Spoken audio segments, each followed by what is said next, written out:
आज हमारे देश का स्वतंत्रता दिवस है और एक देशवासी होने के नाते जैसे बाइबल हमें बतलाती है कि हमें अपने देश के प्रति भी जो है ना वफादार निभाना है, कर्तव्य निभाना है। इस बात को स्मरण करते हुए आज़ादी के इस कार्यक्रम को शुरुआत करते हुए जैसे हमारे हम मसीहियों की परंपरा है, हम सबसे पहले सर्वशक्तिमान ईश्वर पिता को धन्यवाद देते हुए उन्हीं के नाम से हम लोग इस कार्यक्रम को हम लोग आरंभ करेंगे।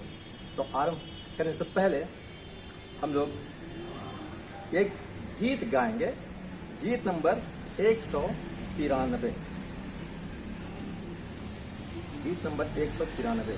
हे प्यारो देखो झंडा उड़ता बीच आसमान। हे प्यारो देखो झंडा उड़ता बीच आसमान। मगर पास है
हमारे सहायक पुरोहित आदरणीय पादरी मालवा साहब।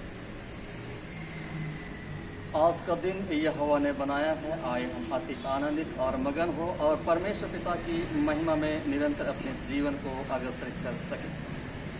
धन्यवाद परमेश्वर पिता, आप जीवन और भविष्य के निर्माण करने वाले हैं और वह जीवन आपने हम प्रत्येक को दी और भविष्य के निर्माण में हर एक व्यवस्था और हर एक सामर्थ को आपने हमारे लिए ठहराया ताकि हम आप में आनंद पूर्वक सुरक्षा पूर्वक अपने जीवन की हर एक उपलब्धियों को प्राप्त करते चले जाएं।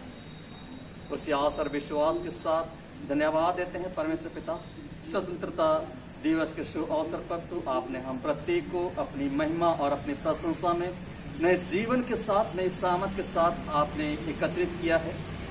परमेश्वर पिता, इस देशवासी की हर एक व्यवस्था में और हर एक प्रक्रिया में जो पूरे जिम्मेवारी के साथ, पूरे कर्तव्य के साथ हमें करने के लिए आपने तत्पर किया है, हम उन्हें हर एक रीति से हम पूरा कर सकें, ताकि इन कार्यों के द्वारा आपकी महिमा और हमारे जीवन की उत्तमता और श्रेष्ठता बनी रहे।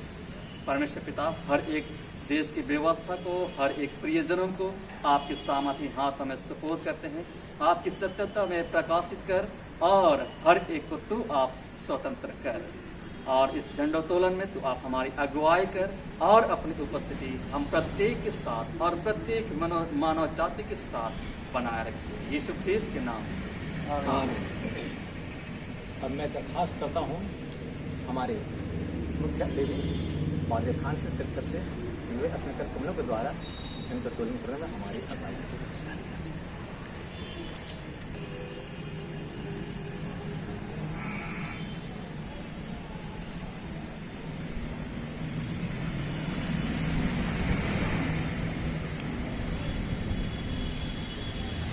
आज मैं 15 अगस्त 1947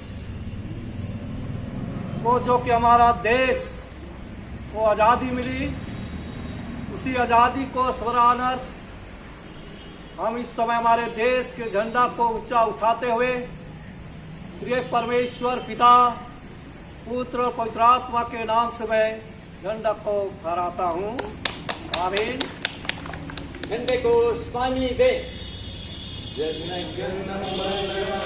नायक जय हे भारत भाग्य विधाता, पंजाब सिंध गुजरात मराठा द्राविड़ उत्कल बंगा, विंध्य हिमाचल यमुना गंगा, उच्छल जलधि तरंगा, तब शुभ नामे जागे, तब शुभ आशीष मांगे, गाहे तब जय गाथा, जन गण मंगल दायक जय हे भारत भाग्य विधाता, जय हे, जय हे, जय हे, जय जय जय जय हे। ब्रेक विश्राम। अब हम लोग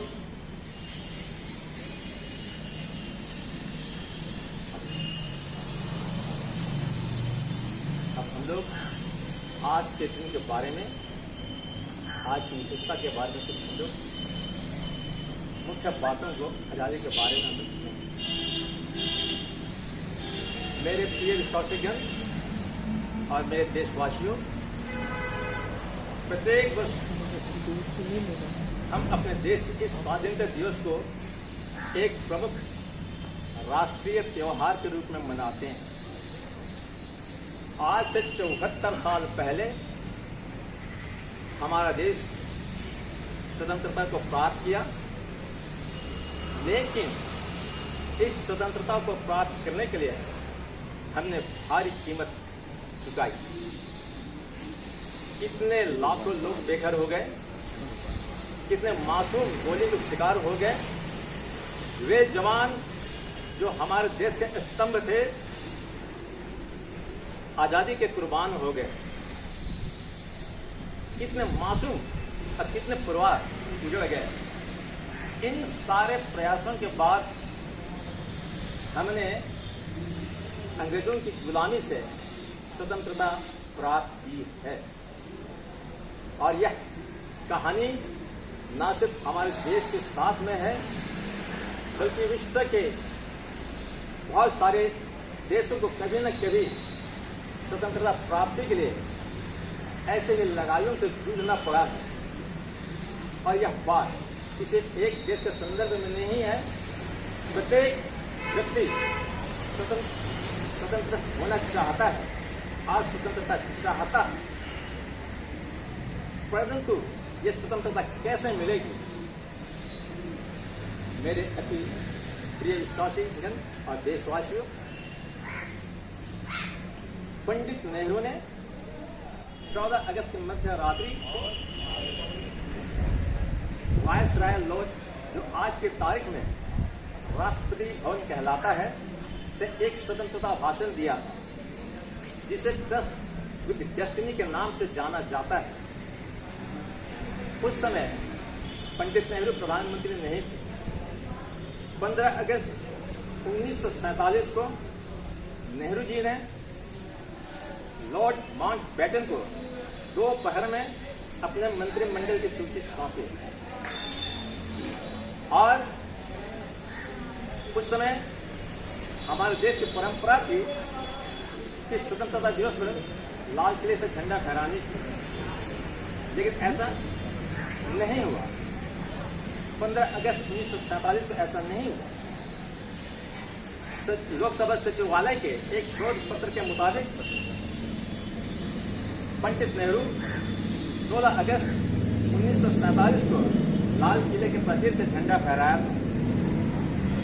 भारत के तत्कालीन वायसराय लॉर्ड माउंटबेटन के प्रेस सचिव कैंपबेल जॉनसन के मुताबिक प्रथम विश्व युद्ध के दरमियान मित्र देशों की सेना के सामने जापान के समर्पण के वर्षगांठ की दूसरी वर्षगांठ पड़ रही थी। जापान के समर्पण की दूसरी वर्षगांठ 15 अगस्त को पड़ रही थी और इसी दिन को भारत को आजाद करने का फैसला लिया गया। और जब भारत आजाद हुआ, मेरे प्रिय देशवासियों, तब महात्मा गांधी जी इस जश्न में शामिल नहीं हुए। वे दिल्ली से दूर हजारों किलोमीटर बंगाल के नोआखली में थे, जहां हिंदुओं और मुसलमानों के बीच सांप्रदायिक हिंसक को रोकने के लिए अनशन पर थे।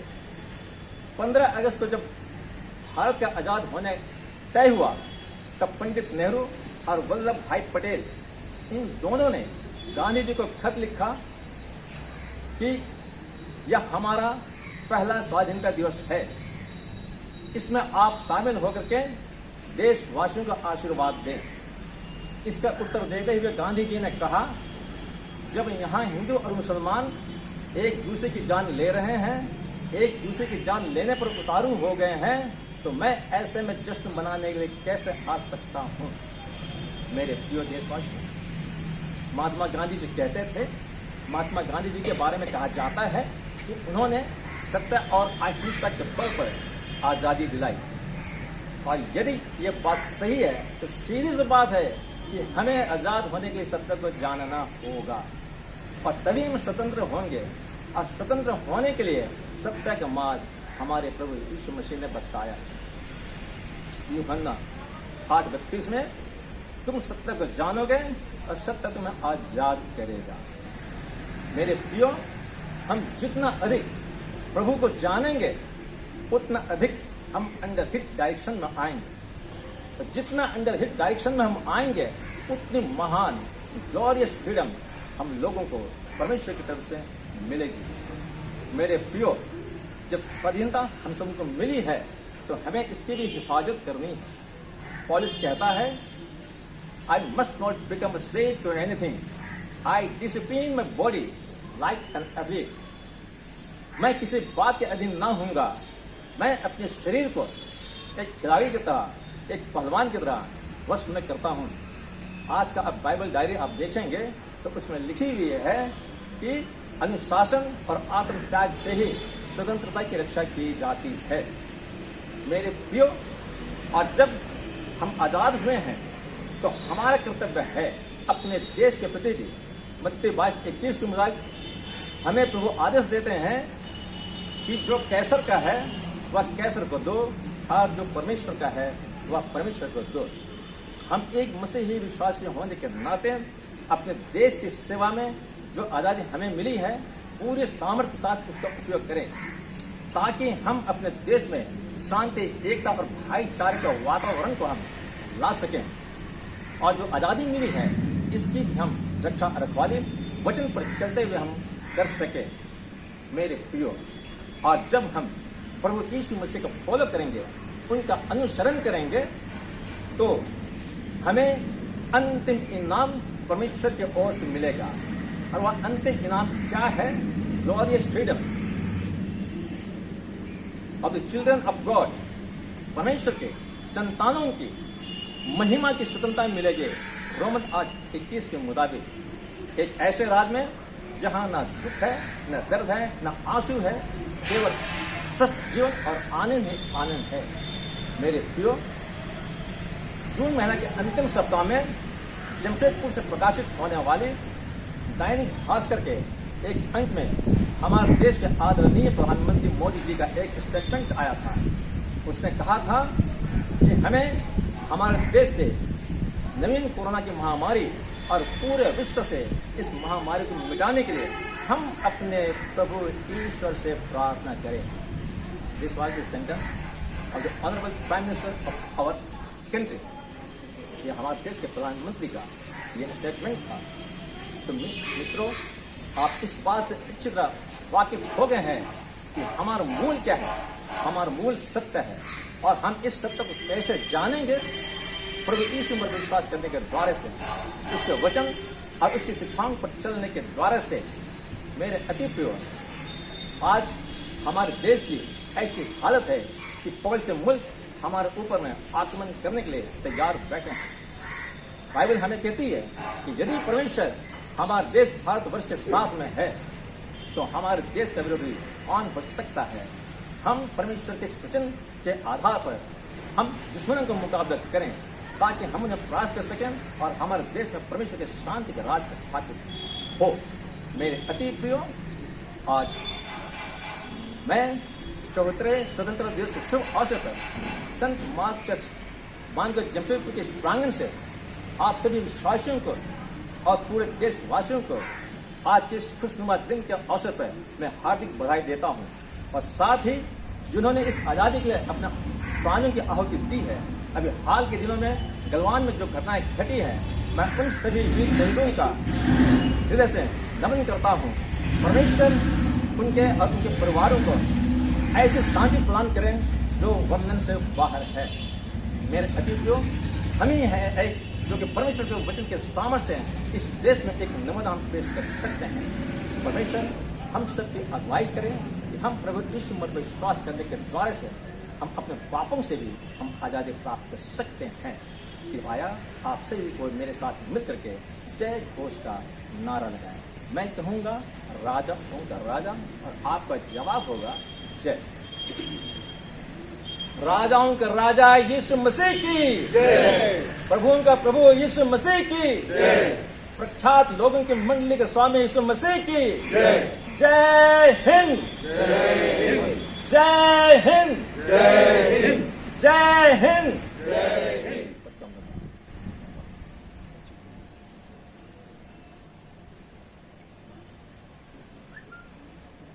इससे पहले मैं हमारे सेक्रेटरी महोदय से मैं मिस्टर डेविड से मैं गुजारिश करता हूँ। धन्यवाद।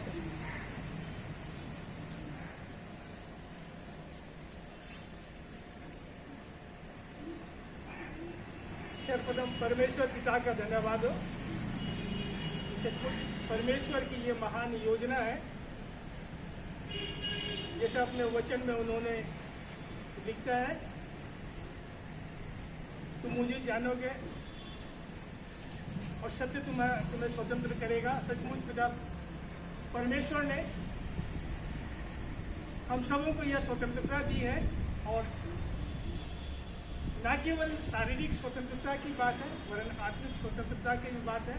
और परमेश्वर के अनुग्रह द्वारा हम ऐसे समारोह में शामिल हो पाते हैं और इसकी स्वतंत्रता और इसकी गरिमा को जो परमेश्वर ने हमें प्रदान की है, हम सब का भी ये दायित्व बनता है कि उसको बनाए रखना है और इसके साथ जो भी संवैधानिक बातें हैं हमारे देश का, उनका भी पालन करना है और जो आत्मिक बातें हैं, आत्मिक स्वतंत्रता की जिसकी शिक्षा परमेश्वर हमें देती है, उन बातों का भी हमें पालन करते हुए अपने आत्मिक स्वतंत्रता को भी बनाए रखने की बात है, ताकि हम आत्मिक स्वतंत्रता के साथ साथ जीवन यापन कर सकें।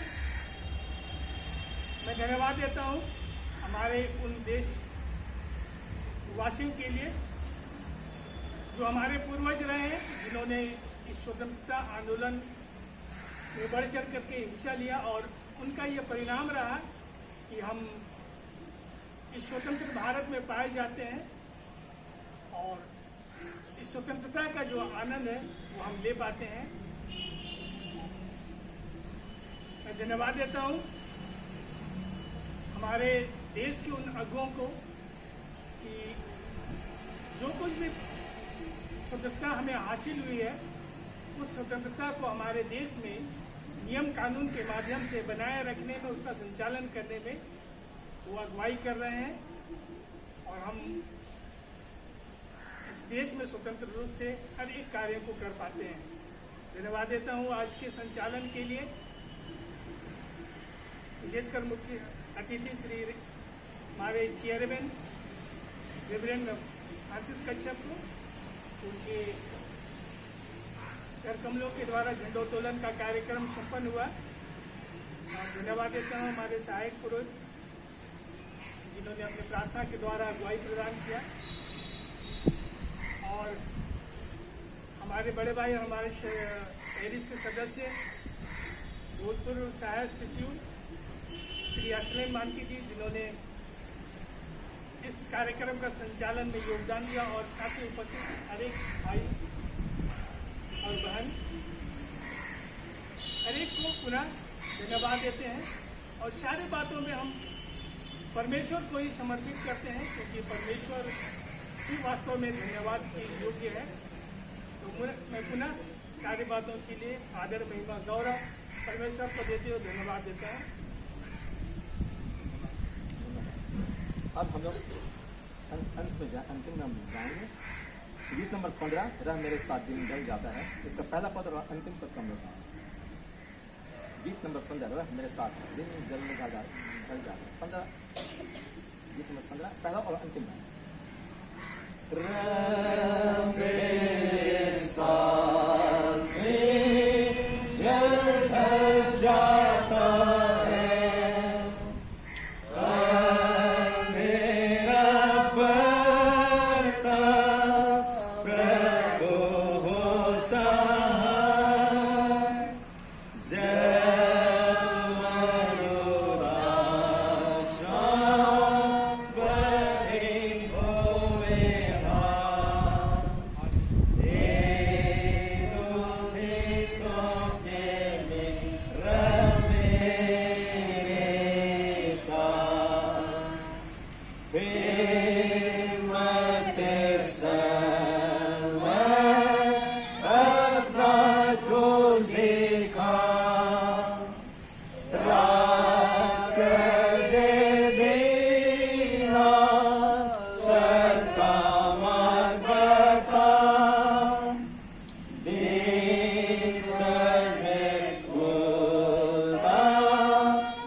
वचन के साथ एक दूसरे से विदा हो।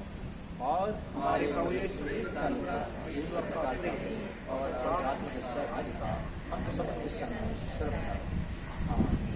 आप सबों को 74वें स्वतंत्रता दिवस के शुभ अवसर पर हार्दिक शुभकामनाएं और सबों को ईश्वर